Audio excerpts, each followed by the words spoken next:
Radyo Pilipinas. Radyo Publiko.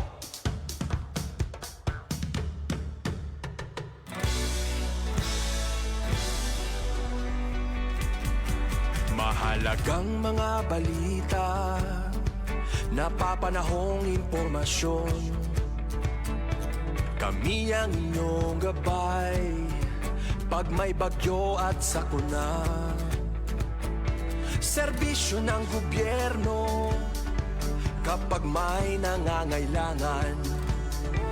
Mga proyekto ng Pangulo, damang-dama ang pagmamahal niya. Tulay ng mga hinaing, ang problema ng bayan ating lulutasin. Tulay sa himpapawid, tulay ng pagbabago. Radyo Pilipinas, Radyo Publiko ng bagong Pilipinas. Radyo Publiko, Radyo Pilipinas, Radyo Publiko ng bagong Pilipino. Mga proyekto ng Pangulo, damang-dama ang pagmamahal niya. Radyo Pilipinas, Radyo Publiko, ang boses ng Pangulo.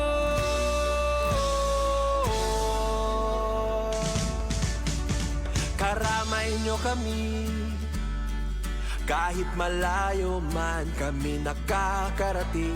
OFW magsasaka, buhay ay iba't iba, san mang lugar ng bansa natin. Tulay ng mga hinaing, ang problema ng bayan ating lulutasin. Tulay sa himpapawid, tulay ng pagbabago. Radyo Pilipinas, Radyo Publiko ng bagong Pilipinas. Radyo Publiko, Radyo Pilipinas, Radyo Publiko ng bagong Pilipino. Mga proyekto ng Pangulo, damang-dama ang pagmamahal niya. Radyo Pilipinas, Radyo Publiko, ang boses ng Pangulo. Radyo Publiko, Radyo Pilipinas, Radyo Publiko, Radyo Pilipinas.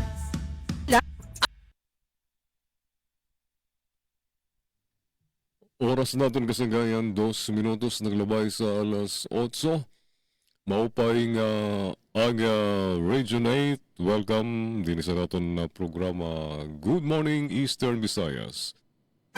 Maayong buntag. Maupay nga aga. Good morning, Eastern Visayas. 2 minutos naglabay sa alas 8. Maupay nga aga Region 8. Welcome din sa natin programa Regional Program Good Morning Eastern Visayas. Pan Friday edition sa aton programa. It's sa 6 Pebrero tuig 2026. Napapalibutan tayo mga igan ng mga magaganda. Ako rin maganda. Hindi ako palulugi, no? Kahapon ko sa control si Engineer Joven Cardenas ngan iya katakin ngan inaniyusan kay Gina Vilon makakaupod niyo tudo bala sa 9 host kami yana sining Good Morning Eastern Visayas. Makakaupod ta sa Borongan DYES sa Radio Pilipinas Borongan si kasamang Daisy og sugod man sa DYSL Sugod Southern Leyte si kauban Ria ngan si Miss Micaela sa DYDC-FM Vizca Baybay City Leyte ngan si Miss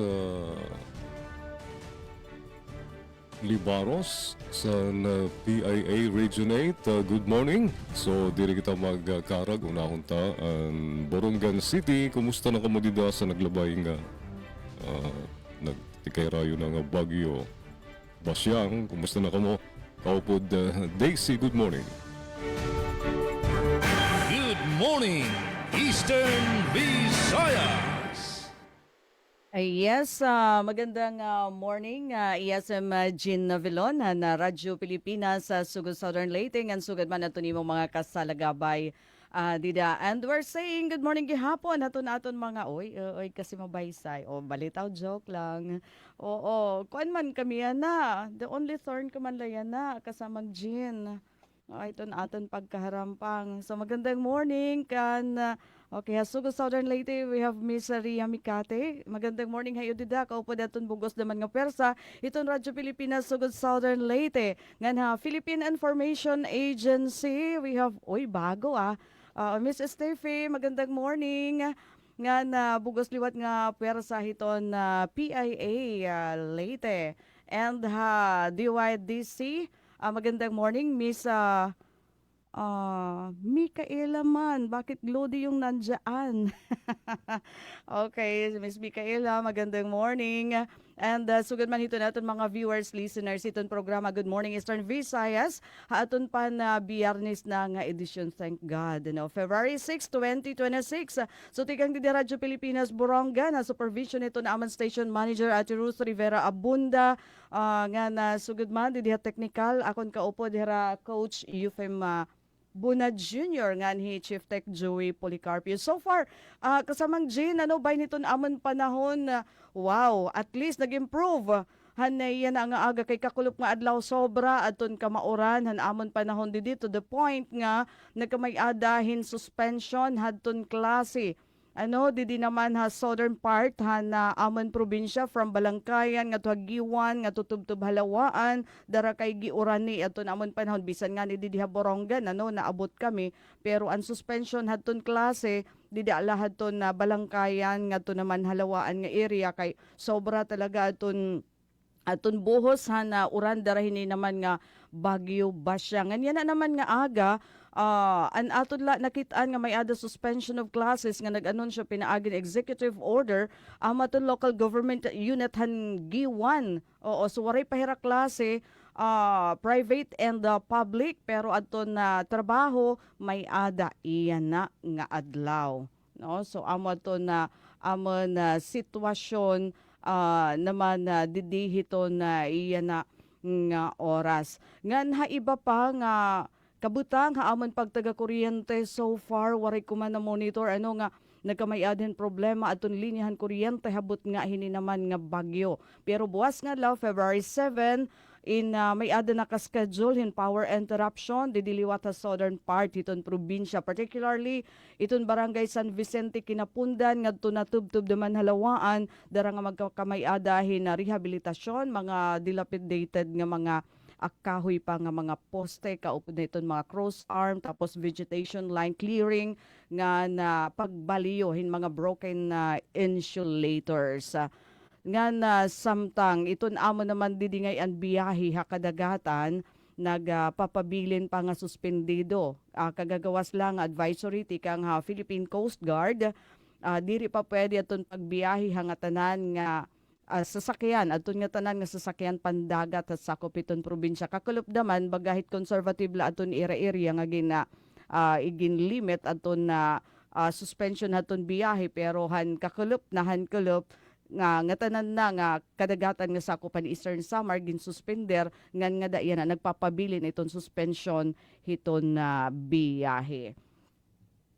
Nga nahaamo naman pagtaga tubig so far waray gad abiso from Borongan Water District pero ginlalauman na iton namon nga nagiging tsokolate iton kulay hiton tubig nga naawas didi hiton gripo kun sugad hini nga padayon iton pag-uuran. Ngayon bueno headlines sa mga balita nahikayan Radyo Pilipinas Borongan para yan ang adlaw Biyernes Pebrero 6, 2026. PDRRA mo meeting gindumare Eastern Samar, LDRRMC ginaktibar tungudan Bagyo Basyang. Peace and Order and Public Safety kun PAPS Plan para han tuig 2026 to 2028 han syudad han Borongan ginatratarhan konseho han nagpapadayon nga deliberasyon han 1.6 billion pesos nga 2026 annual budget hiton syudad hit Borongan. Samtang Police Captain Dwayne Rilano han maslug MPS kan Avid Municipal Police Station ngan Local Government Unit han giwan ginapasidunggan selebrasyon han PNP Day han Police Regional Office 8. Ang detalyan mga balita tikang di Radyo Pilipinas Borongan ipapahamtang namon ha second round han taramdan. Good morning Eastern Visayas. Good morning, Eastern Visayas. Nagkamay da brownout ang sugod sa Leyte, nawara si Miss Ria ay naparang nira kuryente. Gato kita sa Tacloban City, yes, Miss Tefi sa PIA Region 8, maupay nga aga. Kumusta na dito sa Tacloban City? Good morning. Good morning, Eastern Visayas. Good morning ha aton mga listeners and online viewers di kang iba-iba nga parte ng Eastern Visayas. Good morning gihapon naton mga kasugbong yan ang aga, Sir Jean, Miss Ria, Miss Daisy, Miss Micaela. Happy Hearts Month ha aton. Okay, sana malipan niya na aton heart. Kaya ako yan na my heart is happy because I'll be joining you this morning. Actually, ginkukulba ako. Nangungurog kita ako ng heart. Yes, ginkukulba. Yes. Ginkulba po ako and nangungurog ya po tak heart yan now. Because this is actually my first time doing this live radio broadcasting. Yes. So anyway, ang kabutangan niya nahan panahon, din niya syudad ng Tacloban, may ada pag-uran, though di rila continuous, nga medyo may hangin-hangin, inindurot han tropical cyclone Basyang. According to DOST Pag-asa latest update, yan ang probinsyahan Leyte na adaha tropical cyclone o TC wind signal number 1, asya nakaka-eksperyensya kita yan na hinmahagkot ngan mauran nga panahon. Samtang nakamdam naman ang DSWD Region 8 ang posibleng epekto ang tropical cyclone, Basyang din hiya aton rehiyon. Nakaredy na ang mga family food packs ngan mga non-food items para i-distribuer iba-iba nga partihan aton rehiyon. Nag-anunsyo na pagawas na maliwatin executive order ang City Government of Tacloban para ang class suspension yan nga adlaw. Hatanan na level public and private schools. Samtang may da naman sulod o trabaho ang mga government or private workers yan ang adlaw din niya Tacloban. Para naman na aton power update, waray pahibaro o abiso. Ang Leyte Electric Cooperative o LEECO 2 hing power interruption yan ang adlaw. And hopefully until this weekend no waray kita simpaman brownout o power update kay siring pa man ni Ma'am Alet before, para di kita magkuskus paglaba. Yes. Ngayon, marigyapon anunsyo from prime water, water interruption yan ng adlaw, nga niya syudad ng Tacloban. Yes. Para yan nga simana, adin namon nakalap na balita, tika nga PIA Leyte. French cruise ship interesado mga tourist destinations, hal Leyte ngan biliran. Bidding parahan garbage collection han syudad ang Tacloban, gimbuhat na. Eastern Visayas Medical Center, giningitaan makaabrihan era kidney transplantation services, yan ang tuig. Ano nga detalye hining mga balita, nurun yan ha atong second half. Back to you, Sir Jean. Yes, first timer sa broadcast pero mga taga ANC.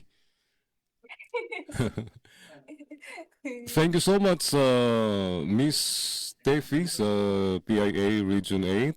Gato naman kita sa Baybay City sa Visca DYDC FM. Yes, Miss Micaela, ikaw na. Good morning. Good morning, Eastern Visayas.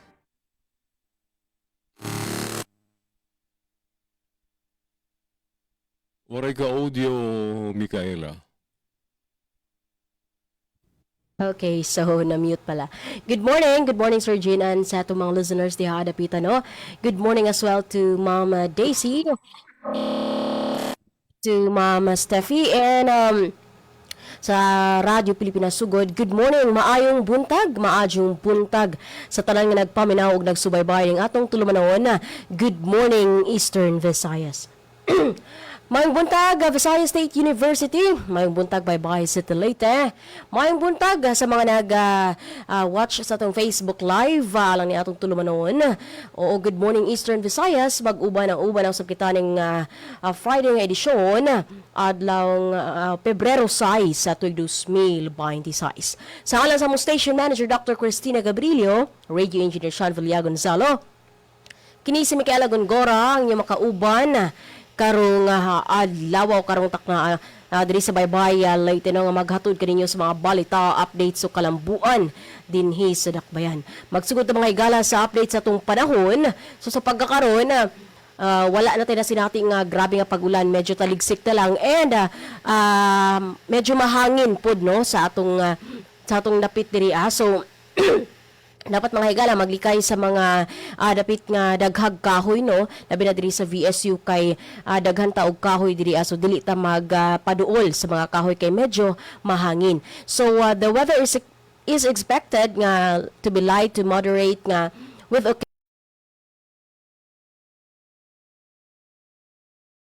ilang-ilang dorm, 188, Mabolo 58, Mahogany 115, Mulberry 51, Ziames 60, Coconut 23, Sunflower 51. So mo kini mga higala mga nagpuyo sa mga dormitories no nga atong gipa-evacuate sa safe ka lugar tungod lagi nga tungod sa atong nasinati no nga panahon na tropical storm Basyang.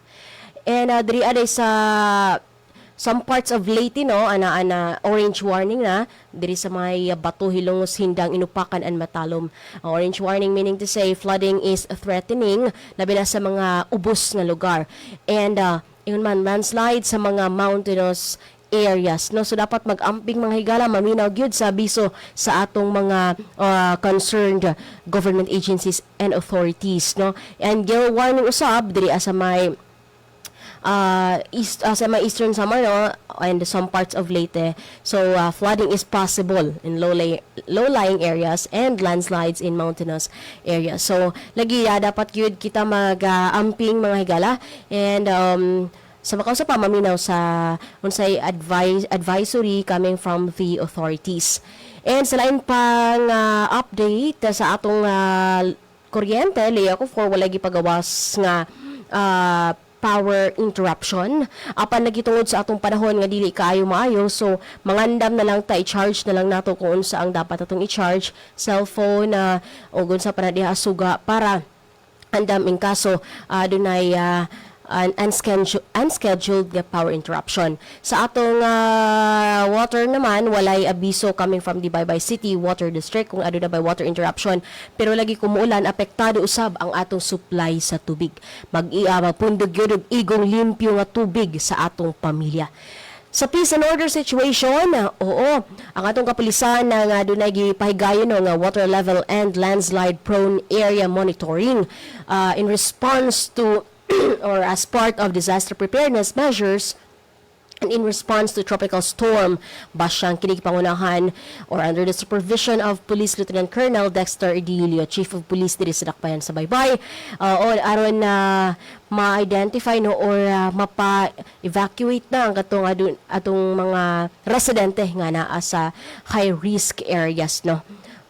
So with regards to sea travel advisory, kasamtangan gihapong suspendedo ang pagbiyahe no sa mga vessels and other watercraft within the area of responsibility sa Coast Guard Station Western Leyte. So ang apektado ani nga mga ports ang Palumpon, Villaba, Isabel, Ormoc, Baybay, Inupakan, Bato, Matalom, Hilongos and Hindang. So keep updated mga higala sa lain pang update sa atong panahon o diha sa DOST Pag-asa and other legit nga sources. Alang sa mga balita nga nakalapa karong adlaw Pebrero 6 no. Fieldroot Crops Partner FMPC gipasidunggan isip Best Adapter atul sa DOST Sinag Awards. Baybay City Agriculture Office nagpahigay ng Coco Palay Vegetable Intervention Training. At ang dugang detalye ning mga balita sa second half ning atong tulumanon. Good morning Eastern Visayas. Good morning, Eastern Visayas. Daghang salamat Miss Micaela nga may kuryente na sugod. So, welcome back, kaupod kauban Ria Mikate. Good morning kaninyo diha sa sugod. Good morning, Eastern Visayas. Yes, rise and shine kanimo Sir Jean. Also sa atong mga kahuwana, no? Atong kauban karon. Diha sa PIA, it's nice to see you. First time, Ma'am Steffi Libarios. Also to Miss Micaela sa VSUDYDC and sa Radyo Pilipinas sa Borongan. Ma'am Daisy Leloso Belazar, and sa tanan natong mga ka-RP nga nagsubaybay gud karon no sa atong tulumanon. Happy Friday morning. Rise and shine gihapon bisan wala ang haring adlaw. Tungod lagi no sa daotang panahon no sa bagyong Basyang. Sa ngalan na isang station manager, Sir Dindo Alaras, kininyo agad sa kanginan, makauban ninyo batang biyernes, Ria Yang Mikate. And kauban nato sa Master Control, Kuya Noel Palugod.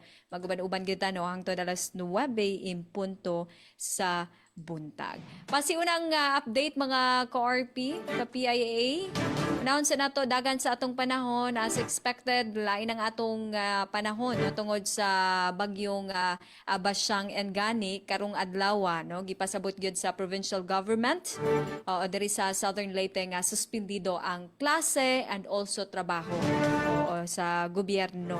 Sa mao na nga awhag gyud no sa atong gobyerno diri sa Southern Leyte nga sa atong mga politiko no nga magpabilin gyud sa panimalay, and once adunay abiso gyud no sa tagsa-tagsa ka LGU like evacuate or mobakwit mosunod gyud ni ana. And kagahapon gali no dito sa lungsod sa St. Bernard sa Bukirang Bahin sa may barangay Libas no gipatuman gyud ang forced evacuation. So pugsanon gyud no nga gipabakwit ang mga lumulupyo no labi na katong duol gyud no sa flood and landslide prone area. And gipasabot pod sa LGU nga nakaandam gyud ang ilang relocation site didto sa barangay Mahika. So adunay gipahimutang didto nga evacuation site, and giandam na pod no sa LGU ang pagkaon no kaning hinabang para sa mga evacuee. And aside ni ana mga ka-RP,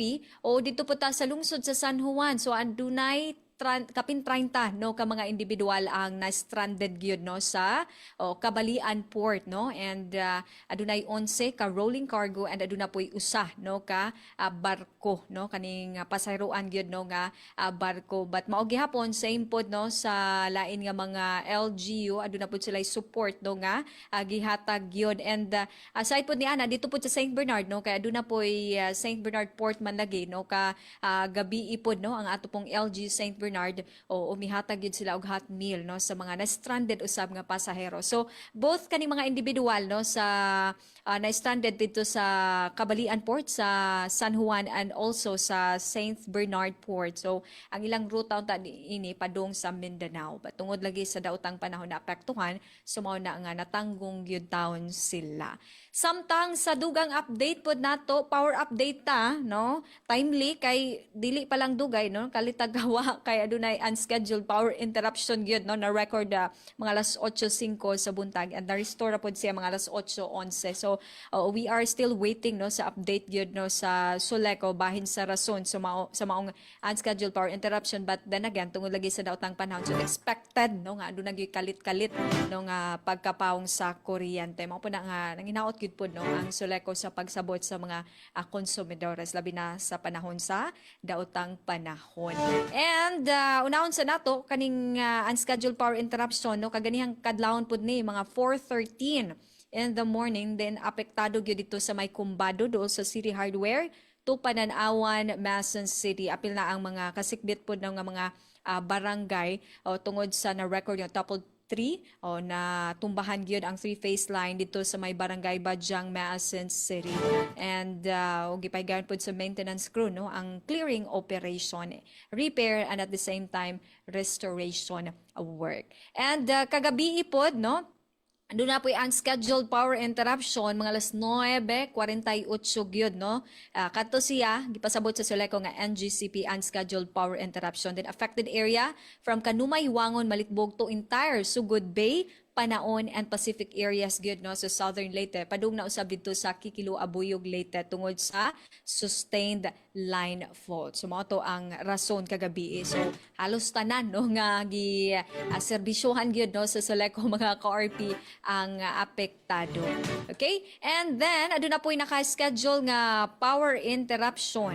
Oo para gyud ni ugmang adlaw Sabado Pebrero 7. So from Pundol, Hinunangan to Silago, Southern Leyte to Kikilo, Abuyog, Leyte. So ang rason po niya na three-phase line reconducting from Bear number 2 to insulated number 2 dito sa may Kanipaan, Hinunangan to Balagawan, Silago.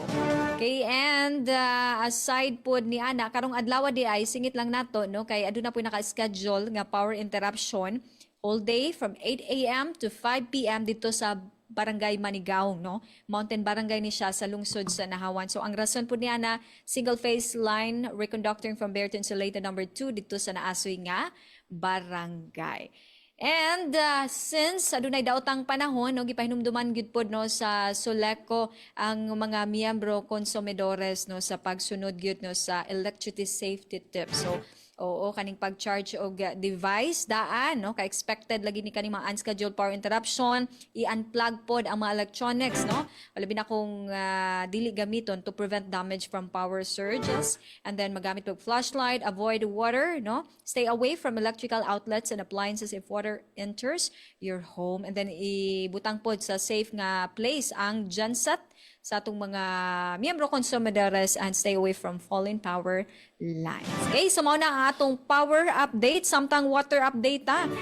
Gikan sa sugod water district. So wala naka-schedule no nga putol sa linya sa tubig. Okay? But pasabot po nila in connection po lagi sa daotang panahon. So expected nga nga basin adunay kalit-kalit no nga kaning water interruption tungod lagi sa kaning daotang panahon no maapektuhan labi na kung adunay mga pagbaha. And speaking of that po dito po no sa lungsod sa San Juan, giabisuhan na usab sa LGU ang mga kabalianon no mga lumulupyo nga magtigom gyud og tubig no kay labi na kay ang kaning source lagi tundan sa tubig to asa kaning bukid nga bahin gyud no sa lungsod gyud no sa San Juan. So mao na nga magtigom gyud, and don't forget no pabukalan pud ang inyong tubig nga imnon no para masiguro gyud no ang kaluwasan gyud no sa atong mga konsumidores gyud sa tubig. So baguhay lamang no, aduna po update from NDRRMC, red rainfall warning sa Leyte, Southern Leyte ug sa Bohol. So man stay safe no sa atong mga ka-RP no, labi na sa atong mga suking tigpaminaw nga nagsubaybay sa atong tuluman. O para sa luhan sa mga balita nga naandam sa puwersa sa Radyo Pilipinas sugod atong makauban. Roel Bugnos, Ma'am Jama Destriza, and also ang iniwalagad sa kahanginan enforcement efforts sa LGU alang sa waste management sa St. Bernard Gisiguro. Libreng sakay alang sa edukasyon sa sugod gitutukan o mga ahensya sa gobyerno sa Malitbog nagtigo. At ang kumpletong detalye uban pa sa itong pagbalik karong taon-taon. Back to you, Sir Jean. Good morning, Eastern Visayas. Yes, daghang salamat kauban Ria. Didi sa siyudad sa Galbayog, maupay man anamon panahon didi mahuruhudlom, makulimlim ang kalangitan. Kakulop bugos nga law waray uran makulimlim, pero pagkagabi kanina kaagahon nag-inuran didi. Pero diri man gud agsob nga makusog. Saya na maupay namon na panahon miskin maduro dampog. Ngan sa peace and order situation, mahimyang man ang siyudad sa Galbayog sa naglabay nga 24 oras. Pero la sabton mga haros kada duwa ka adlaw may naitatabong ang mga vehicular accidents din sa syudad sa Calbayog. Sa tulang Miyerkules na gabi, usang taga-Purok Uno nga American citizen na disgrasya dito sa barangay Tinambakan din na tundog sa van aniyagin mamanihong single motorcycle. Waray na makaabot nga buhi sa ginduhol sa ospital. Nga na bueno para naman sa ton mga pahibaro, abiso tigang sa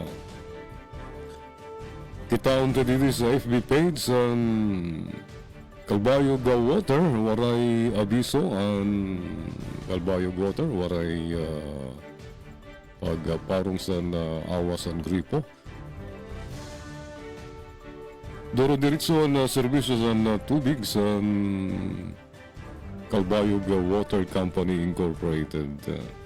Sa pagtaga kuryente naman, di scheduled power interruption kanan NGCP ni. Notice of NGCP scheduled power interruption. Maiya pa. Pebrero 18, 2026 sa Miyerkules, 30 minutos in between 6 a.m. to 7 a.m. So sa aga sa Pebrero 18, Miyerkules.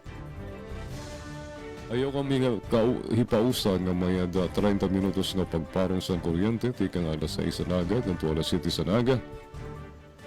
Nga 30 minutos ni Watt, tikang alas 5 sa kulop, ganito alas 6 sa gabi. Apektado nga mga lugar sa Agustin Substation, Feeders Barangay along Nacobi to San Agustin, ganito Matuginaw. Feeder 7, Municipalities of San Jorge, Tarangnan Barangays. Patigarayman Substation, Feeder 9, Municipalities of Santa Margarita, Kagsumhi, Ganto Ilo, Gandara, Tambungan, Ganto Nacobi. Mga barangay san Pagsanghan, Laki Pambinalayan, Lahong, Dapdap ng Taringa. Upod daan, Feeder 10, mga barangay, Tigang Kapogan, nga do Sobrero, Laki Pantandayan nga do Gaisano, Payahan nga do Dagum, J.D. Abilini Street nga do sa hospital site, Pido nga do Kagbuburak, Mag-size extension nga do Narcisa, Laki Panrawis, nga Bagakay, nga do Karayman, Burabod nga do Munbon nga Santa Margarita. 30 minutos nga makaka-experience ka mo sa kaparong san kuryente, tikang alas 6, ngadto alas 7 sa naga, nganti ka naman alas 5, ngadto alas 6 sa gabi sa Miyerkules, Pebrero 18. Tungkol din sa preventive and corrective maintenance sa Calbayog Bless 69 kV line. Damo nga salamat. May baro natin sa NGCP. Sa mga headlines naman nga igapapasa niyan sa second 30-minute stretch sa Good Morning Eastern Visayas. Para o fiber workers nga makalbognon ginpailarom sa duwang adlaw nga abakat training. Local Civil Registry Office sa Santa Margarita ginkilala como panupat nga best performing office sa lalawigan sa Samar. 237 units on solar street lights na kompleto na ang pag-install sa National Highway sa San Jose, Northern Samar. Amad to nato na mga headlines sa mga detalye kadukiban niyan sa second half sa Good Morning Eastern Visayas alas 8:33. Good morning, Eastern Visayas. Sa baha. Di yung binaha ka na nga, nagkasakit ka pa. Kaya tandaan ang 3 tips na ito para iwas sakit kapag may pagbaha. Una, make sure na malinis ang tubig na iinumin. pakuluan muna kung ito'y galing sa gripo dahil pwedeng meron itong contaminants mula sa baha. Pangalawa, lutuing mabuti ang mga gulay, karne, isda at iba pang pagkain. Iwasan muna ang pagkain ng mga hilaw katulad ng prutas at gulay na hinuhugasan lamang sa gripo. At pangatlo, huwag lumangoy sa baha. Pwedeng makapulot dito ng kung ano-anong sakit katulad ng leptospirosis at diarrhea. O yan ha, huwag mo kalimutan yan. Stay safe mga kababayan. Dahil #panatag ang may alam. Maging panatag Pilipinas.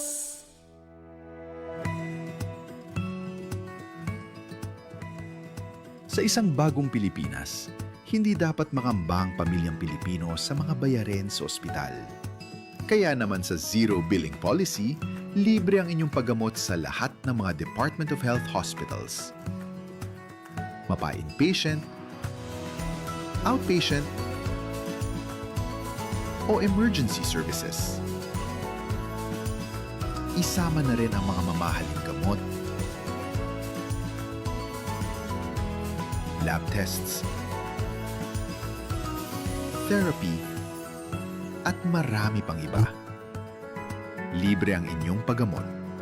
Ang pangangalaga sa kalusugan ng mamamayan ay ang ating pangunahing tungkulin dahil ang serbisyong medikal ay karapatan at hindi dagdag pasanin. Maayong buntag. Maupay nga aga. Good morning, Eastern Visayas. Balik kita, yan na sa mga ratsada sa natong balita. At yan natong sequence. Una ang DYAS, sunod ang PIA 8, pantulo ang DYSL, panupat ang DYDC-FM, ang panlima ang Kalbayog. Una-unta ang Borongan City, yes, Kaupo Daisy, ikaw na. Good morning, Eastern Visayas. Otro magandang morning SM Jean Navilon na Radyo Pilipinas sa Kalbayog. Nga niya na adinaan detalyan mga balita na ikahen Radyo Pilipinas Borongan para yan na nga adlaw Biyernes sa February 6, 2026 sa Shahan. Pre-disaster risk assessment kon PDRA meeting ha Eastern Samar Gindumara. Local Disaster Risk Reduction and Management Councils ginaktibar tungod han Bagyo Basyang.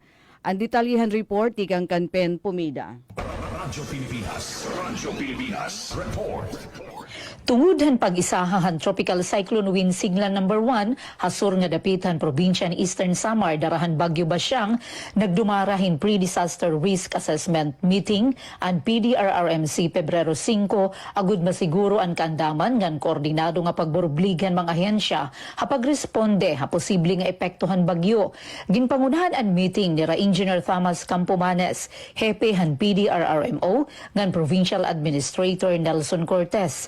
Iragintagan doon ang kamahinungdanon han temprano nga preparasyon, strikto nga monitoring nga epektibo nga interagency coordination para masapsay nga disaster response.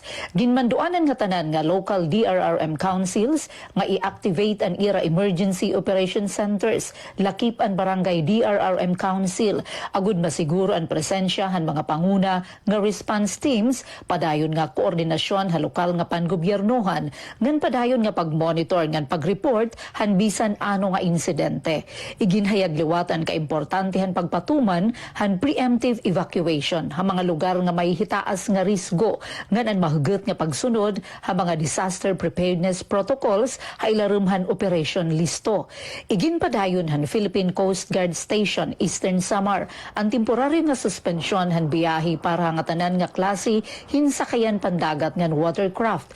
Ginsuspender gihapon ang mga klase nga tanan nga libel, publiko ngan pribado nga mga eskwelahan tikang alaunahan kilo Pebrero 5 ha mga bungto hasur nga partehan probinsya. Padayon nga nakaka-eksperyensya in igo nga dahin makasig nga uran an Eastern Samar tungodan maraot nga panahon. Para habagong Pilipinas, Penelope Pumida, Radyo Pilipinas, Radyo Publiko, Borongan. Damag nga salamat ang report Ati Pen Pumidangan kasusulod lang nga balita suspendido na gihapon iton klase habung to naman hiton balanghiga sumalapakan Mayor Dana Flench Dilira. Good morning, Eastern Visayas. Para siya niya sumat, French cruise ship interesado nga mga tourist destinations halite ngan biliran. Adin report ni Kurt Cyrus Margalio, work commission student han PIA Leyte. Ginsisipat niya na hinusa nga French luxury cruise line ang mga tourist destinations halite ngan biliran para maging kaparte han era cruise destination.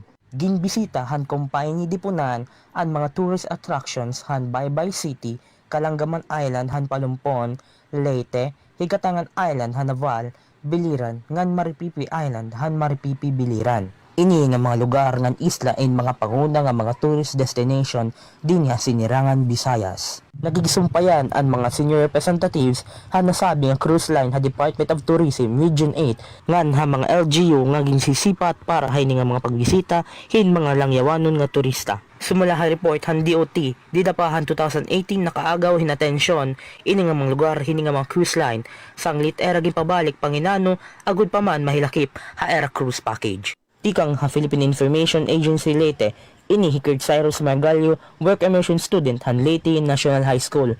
Good morning, Eastern Visayas. Damo nga salamat, ani mo report Kurt Cyrus Margalio. Good morning, Eastern Visayas. Oras Radyo Pilipinas, 40 minutos pasado alas 8 sa buntag. Sa dugang balita, enforcement efforts sa LGU alang sa waste management sa St. Bernard, gisiguro. Niya nga akong report. Radyo Pilipinas, report. Gisiguro sa local government unit sa lungsod sa St. Bernard, Southern Leyte, pinaagi sa Municipal Environment and Natural Resources Office kon Menro nga padayon ug hugot ang ilang enforcement efforts nga may kalabutan sa waste management sa naasoy nga lungsod. Gipahimduman ang tanang residente nga strikto gihapon ang implementasyon o pagpatuman patok sa mga illegal dumping, paggamit ug pangapod-apod sa plastic, open burning sa basura ug ang pagsunog sa rice straws, panicles ug pang post-harvest materials. Iawag ang katawhan nga motabang hinuon aron mapadayon ang kalimpyo, kaluwasan ug environmental sustainability sa lungsod.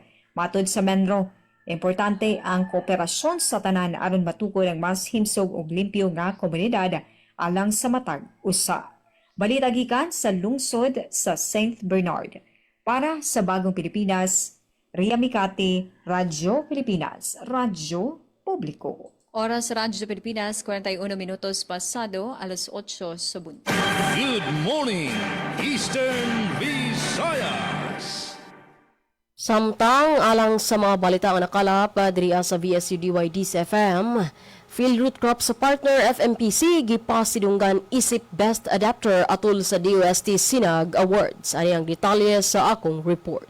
Gipasidunggan ang usa sa mga aktibo nga partners sa Philippine Root Crop Research and Training Center kun Field Root Crops ang Fatima Multipurpose Cooperative kun FMPC sa Tunga Leyte isip Best Adapter atol sa Science and Technology Innovations in Agri-Aqua kun Sinag Awards.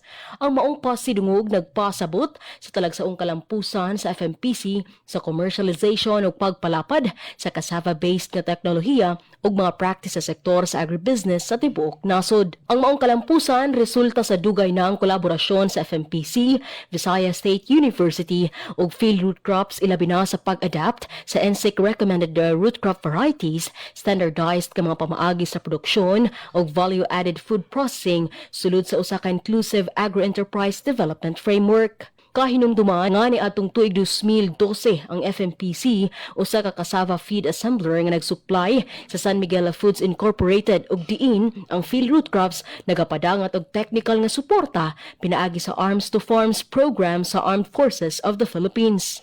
Sa padayon nga paningkamot sa FMPC, milambo ang operasyon sa kooperatiba nga misangpot sa pag-angkon sa license to operate gikan sa Food and Drug Administration kon FDA isip food manufacturer. Pinaagi sa formal nga pakigtambayayong sa Field Root Crops na palapdan sa FMPC ang network sa mga mag-uuma ug nailhan karon isip pinakadakong cassava assembler sa Rehiyon 8. Gikan ini nga pundasyon, may pahigayon ang kooperatiba sa high-value root crop food processing nga nagmugna og mga produkto sama sa cassava chippy, cassava choco cookies, oat cookies, sweet potato fries, lakip na ang vacuum fried variants ug cassava grates. Sa kasamtangan, ng FMPC nag-produce usab og OB powder ug nagsilbi isip processor sa ubang mga kampanya, lakip na ang Filipino Ubi House sa Bukidnon. Ang Sinag Best Adapter Award na naangkon sa FMPC nagpaligon sa papel niini isip ehemplo sa research-driven ug transformative nga agribusiness nga naghatag home dili lamang sa kooperatiba kundi apil na usab sa mga mag-uuma sa lain-laing rehiyon sa nasod. Gikan sa VSU DYD sa FM, Micaela Gongora, Good Morning Eastern Visayas. Paraguma ug fiber workers nga mga kalbagnon nagpailarom sa duwa ka adlaw nga abaka training. Sa detalye den report ni Charmaine Perito Balbes. Radyo Pilipinas report. Nagpailarom sa duha ka adlaw nga abaka training ang mga parauma ug fiber workers nga mga kalbagnon sa Samar. Ang training nga may tema Grow and Grade Better naghatag praktikal nga kahibaro sa abaka production technology, nursery establishment, fiber grading ngan market opportunities. Tumong sini nga mapauswag ang kalidad san abaka fiber ngan maparig-on ang kita san mga nag-uuma ug nagpoproseso sini. Dako ini nga bulig base mahibalik ngan maparig-on ang abaka industry sa Kalbayog labi na sa mga barangay nga angayan sa tanom. Pinaagi san husto nga pagtanom ug paggrade mas dako ang tsansa nga mas mahal ang baligya san fiber sa merkado.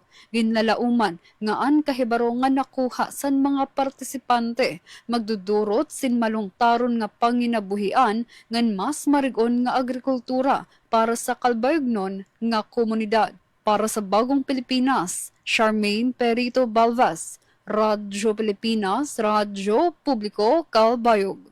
Salamat Charm sa nimo report. 14 minutos antes na alas 9. Good morning, Eastern Visayas. Samtang duga nga balita, tigang di Radyo Pilipinas, Borongan, Peace and Order and Public Safety Plan para hantuig 2026 to 2028 han syudadan Borongan, ginatratar han konseho han nagpapadayon nga deliberasyon han sobra 1.6 billion pesos nga 2026 annual budget han syudad. Ang detalyehan report tikang kan Engineer Sok Aberia. Radyo Pilipinas report. Reprogram Peace and Order and Public Safety o PAPS Plan Hitsyadadan Borongan parit mga tuig 2026 nga datuig 2028 apod ang tinutukan na nagpapadayon nga budget deliberation sa Sangguniang Panglungsod it sobra 1.6 bilyones de pesos nga proposed 2026 annual budget hitsyadad nga pinangungunahan ni Acting City Vice Mayor SP Member Barrero Sendasa ang Pebrero 4 nga 5 nga marathon session ng konseho aging dudumara SP Session Hall. Ini nga budget deliberation agensihan mga magbaraloon ng syudad kung ano nga mga proyekto, mga programa ug aktibidades ang gagastuhan hanggang kikinahanglan nga alokasyon na nasabi nga PAPS plan nga kantidad hin 20 milyones de pesos ito 2026, sobrahin 24 milyones de pesos ito 2027, ngan sobrahin 23 milyones de pesos ito 2028. Pwedeng pirahan igalinya nga mga kagarastuhan nga pupunduhan na nasabing alokasyon at masunod. Ang pagdudumaraon nga serbisyo caravan, pagsuportan pagbubuhatan nga safety awareness symposium, allowance and CAFGO active auxiliaries, pagpalitin handled radios, pagpalitin bihikulo, pagsuportan kada adlaw nga PNP visibility patrols, pagdumarin training parit barangay peace and order councils, barangay peacekeeping action teams, BPATS training ug seminar, pagpalitin 2,000 kadugangan nga drug testing kits, programa parit person sa use drugs sa PWODs, pagsuportan drug awareness and education programs sa PNP, pagsuporta mga programa o proyekto barangay anti-drug abuse councils, rape awareness program, gender-based awareness program, pagpalitin multi-purpose watercraft, police rubber boat, Angler 600 multi-purpose boat, pagpakaupay pasilidades sa Borongan City District Jail, lakip na din ang pagpalit ng instalasyon ng CCTV system o iba pa. Para sa Bagong Pilipinas, Sok Aberia, Radyo Pilipinas, Radyo Publiko, Borongan. Damo nga salamat ang report at Sok Aberia. Good morning, Eastern Visayas. Akadugangan nga balita, biting parahan garbage collection han syudad ng Tacloban, gimbuhat na. Ada report ni Tricia Nicole Nerha, work immersion student han PIA Leyte. Ginpangunahan ni Acting Mayor Raymond Romualdez ang pag-abrihan bidding para hapagpilihin bago nga contractors nga magmamandohan garbage collection ha syudad han Tacloban. Sumalakan Romualdez, abri ni nga proseso para hangatanan nga contractors nga may sakto nga kapasidad maghatag hinusto nga serbisyo, tinikangan yan nga Marso. Kabahinan plano ang pag-uswaghan mga rotahan garbage collection, agod mas maging organisado ngan epektibo ang operasyon.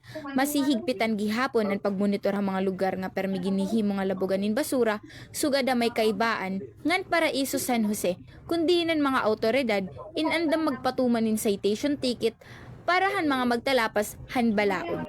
Hapadayon nga paningkamot nga mapaupayan kahimtangan han basura ha syudad. Ginaghat ni Romualdez an nga tanan nga Taclobanon nga makigusa ngan magpakita hin disiplina para hakalimpyo, kahapsay ngan kauswagan han Tacloban. Tikang ha Philippine Information Agency Leyte, ako ay Tricia Nicole Nerha, work immersion student han Leyte National High School. Good morning, Eastern Visayas. Good morning, Eastern Visayas. Okay. Sa dugang balita, libreng sakay alang sa edukasyon sa sugod gitutukan niyang report ni Ma'am Jama Destriza. Radyo Pilipinas. Radyo Pilipinas. Report. Sa tinguha nga magpadadyon og mas mapaligo ng pag-eskwela sa mga kabatanunan dinhi sa lungsod sa Sogod, opisyal nang gihikay karon o giplano sa lokal nga pangagamhanan sa Sogod ang libreng sakay program nga gitumong alang sa mga estudyante sa labi na sa lagyo nga mga dapit sa lungsod. Kini nga programa gipanguluhan ubos sa leadership o pagpanguna ni Mayor Sheffield Tan isip tubag sa gipanginahanglan sa daghang ginikanan og estudyante nga naglisod sa matag adlaw nga plitihan sa transportasyon padulong og pag-uli sa eskwelahan. Pinaagi sa libreng sakay program ang tudyo sa LGU Sogod nga mapagaan ang finansyal nga palasonon sa mga ginikanan o sa pamilya ug mapadasig ang regular nga pagsulod sa klase sa mga bata ug masiguro nga walay estudyanteng mapakya sa ilang pagkat-on tungod lamang sa kakuwang sa plite. Gipakita sa maong inisyatibo nga ang Sogod ang edukasyon tinud-anay nga prioridad. Nagtuusab ang lokal nga pagamhanan sa Sogod sa pagpanunguna ni Mayor Tan nga ang kalampusan sa mga kabatanunan mausab ang kalampusan sa tibok komunidad ug ang pag-invest sa edukasyon o sa kalakang padulong sa masayag nga kaugmaon. Sa libreng sakay program, magsugod na sa umaabot nga panahon o gilauman nga makabenepisyo ang daghang estudyante gikan sa nagkalain-laing kabaranggayan sa Sogod. Padadyon ang LGU Sogod sa paghatag og mga programang makiangayon, makatarunganon ug makapahimulos ang katawhan ilabi na sa mga kabatanunan nga sila ang paglaom sa sunod nga henerasyon. Balita gikan sa LGU Sogod para sa Bagong Pilipinas, Gemma Destriza, Radyo Pilipinas, Radyo Publiko. Daghang salamat Ma'am Jama sa detalye. Good morning, Eastern Visayas. Sa lain pang balita, dinhi sa dakbayan sa Baybay City Agriculture Office nagpahigay ng Coco Palay Vegetable Intervention Training. Ani ang detalye sa report ni Glody Kayunda. Nagpahigayon ang Baybay City Agriculture Office og Coco Palay Vegetable Intervention Training isip kabahin sa ilang padayon nga paningkamot sa pagpaligon sa mga mag-uuma ug pagpauswag sa mga komunidad pinaagi sa malungtarong agrikultura. Gipunting sa maong pagbansay ang duha ka kahinungdanong hilisgutan lakip ang food safety ug urban vegetable agriculture production. Gitunaan sa mga partisipante ang hustong pagdumala sa pagkaon, luwas nga mga pamaagi sa produksyon ug mga lakang aron masiguro ang kalidad ug kaluwasan sa mga utanon gikan sa uma hangtod sa lamesa. Dugang pa, gihisgutan usab ang urban vegetable agriculture nga naghatag og alternatibong solusyon sa produksyon sa pagkaon bisan sa mga lugar nga limitado ang luna nga nagpaligon sa backyard ug community gardening alang sa kaligon sa pagkaon ug panginabuhian. Pinaagi sa Coco Palay Vegetable Intervention Training, nagpadayon ang Baybay City Agriculture Office sa pagtabang sa mga mag-uuma, pagpauswag sa lokal nga agrikultura ug pagpaligon sa malungtarong sistema sa pagkaon sa komunidad. Gikan sa VSUDYDC-FM, Glody Kayunda. Good morning, Eastern Visayas. Daghang salamat, Glody Kayunda. Ato oras mga higala 7 minutos na lang before mag-alas 9 sa buntag. Back to you, Sir Jim. Good morning, Eastern Visayas. Local Civil Registry Office sa Santa Margarita gigilala pagin panupat nga best performing office sa probinsya sa Samar. Sa detalye din report ni Susette Pretencio. Radyo Pilipinas Report. Ginkilala ang Local Civil Registry Office o LCRO sa Santa Margarita, Samar como ikaupat nga best performing nga opisina sa bugos nga probinsya sa Samar tungod sa maupay nga performance nga dedikasyon sa pagpatuman sa civil registration programs sadto naglabay nga tuig 2025. Nagpapakita ini nga pagkilala sa marigon nga paningkamot sa LGU sa pagpadangat sa serbisyo publiko ngan pagsiguro nga ang kada kliyente nakakakuha sa malaksi nga epesyente nga access sa civil registration services. Dugang pa, nagsasalamin ang pasidungog sa padayon nga commitment sa gobyerno lokal sa Santa Margarita sa pag-streamline sa public records agud masiguro ang dekalidad nga serbisyo. Ginpahayag naman sa gobyerno lokal nga padayon nga ginpapakusog sa LCRO ang serbisyo para sa mas epesyente ngan inklusibo nga civil registration sa probinsya. Para sa Bagong Pilipinas, Susette Pretencio, Radyo Pilipinas, Radyo Publiko, Kalbayog. Salamat, Susette, sa nimo report. Good morning, Eastern Visayas.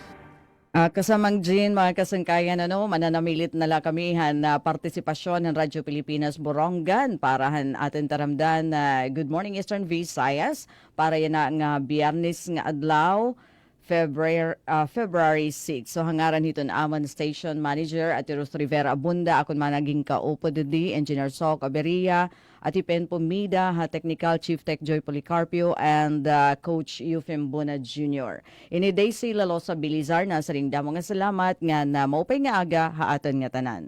Good morning, Eastern Visayas.